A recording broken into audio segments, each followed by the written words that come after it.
Hai, welcome to our channel yang menyajikan cerita terkini tentang kemarin, hari ini, dan esok.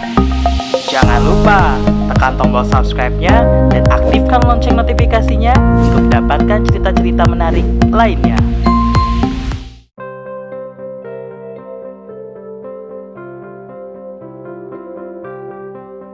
Baru-baru ini, Menteri Kelautan dan Perikanan Edi Prabowo menerbitkan Peraturan Menteri Nomor 12 Tahun 2020. Peraturan yang melegalkan penangkapan benih lobster untuk budidaya dan kemudian diekspor.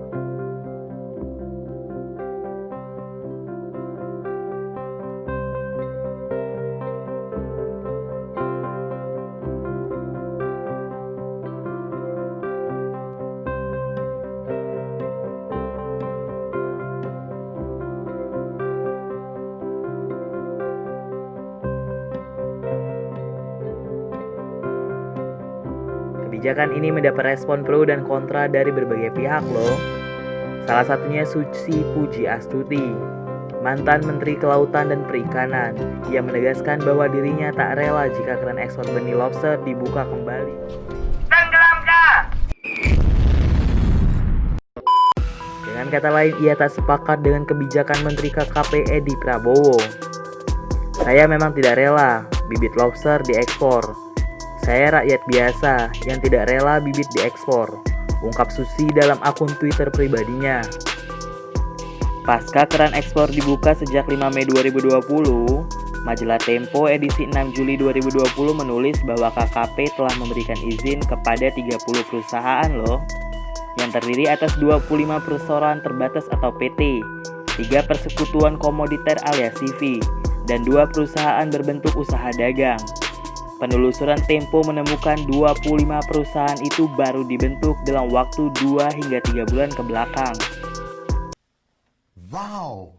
Sejumlah perusahaan yang telah ditetapkan sebagai calon eksportir tersebut pun diisi oleh orang-orang yang memiliki hubungan dengan Partai Gerindra, partai asal Edi Prabowo.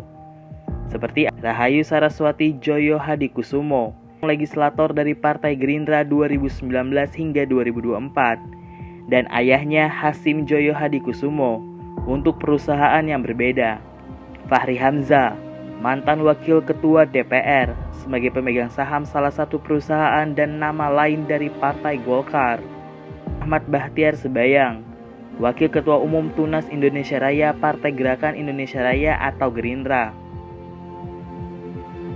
Kemudian ada Sugiono yang menjabat wakil ketua umum Partai Gerindra, Sudaryono, Sekretaris Jenderal Partai Gerindra, Rauf Purnama, anggota Dewan Pakar Gerindra, Dirgayuza Setiawan, Ketua Bidang Media Sosial dan Informasi Gerindra, Haryadin Mahardika, Caleg DPR 2019 hingga 2024 dari Gerindra. It's time to stop. It's time to stop, okay? This is not okay. This needs to stop now. Simon Alaisius Mantri, anggota Dewan Pembina Gerindra, dan Iwan Darmawan Aras, Wakil Ketua Komisi Infrastruktur DPR 2019 hingga 2024 dari Gerindra.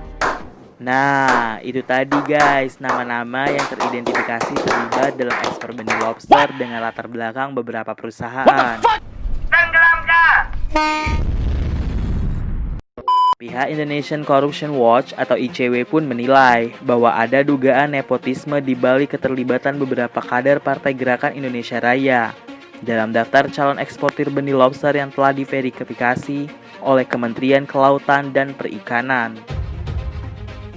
Dalam undang-undang tersebut, nepotisme diartikan sebagai perbuatan penyelenggara negara secara melawan hukum yang menguntungkan kepentingan keluarganya dan atau kroninya di atas kepentingan masyarakat, bangsa, dan negara.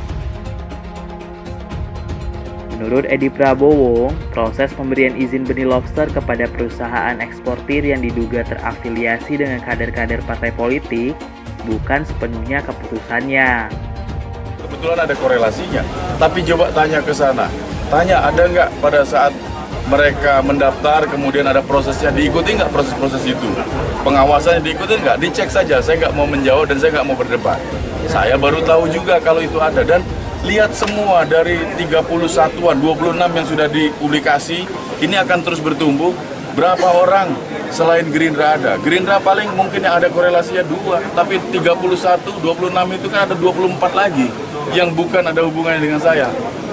Apa itu dianggap saya memihak? Ya kan? Edi mengatakan kementerian saat ini membuka kesempatan bagi seluruh pihak, baik perusahaan maupun koperasi. Masalah siapa yang diajak kami nggak membatasi, koperasi juga boleh diajak, tutur Edi dalam rapat kerja bersama Komisi 4 DPR pada Senin 6 Juli 2020. Hal ini pun didukung oleh Ahmad Ali, Komisi 4 sekaligus Ketua Fraksi Nasdem. Ia membela kebijakan Menteri Kelautan dan Perikanan Edi Prabowo terkait ekspor benih lobster. Dia menilai program itu dilakukan demi meningkatkan kesejahteraan nelayan. Sejak awal kami mendukung. Yang kita hindari kalau ada eksploitasi yang bisa memusnahkan lobster, ujar Ahmad dalam rapat kerja di Kompleks Parlemen Senayan, Jakarta, Senin 6 Juli 2020. Tuh, ku ribut jancuk. Goblok. Mendukung nih Pak?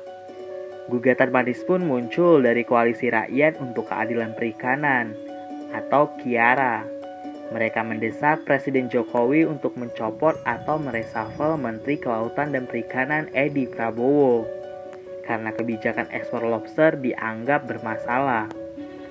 Yang paling penting menurut saya, negara mendapatkan manfaat, nelayan mendapatkan manfaat, lingkungan tidak rusak, yang paling penting itu. Nilai tambah ada di dalam negeri, dan ekspor dan tidak ekspor itu hitungannya dari situ. Jangan gini, kita tidak hanya melihat lingkungan saja, tetapi nilai ekonominya juga dilihat. Tapi juga jangan melihat nilai ekonominya saja, tapi lingkungan juga harus tetap kita pelihara.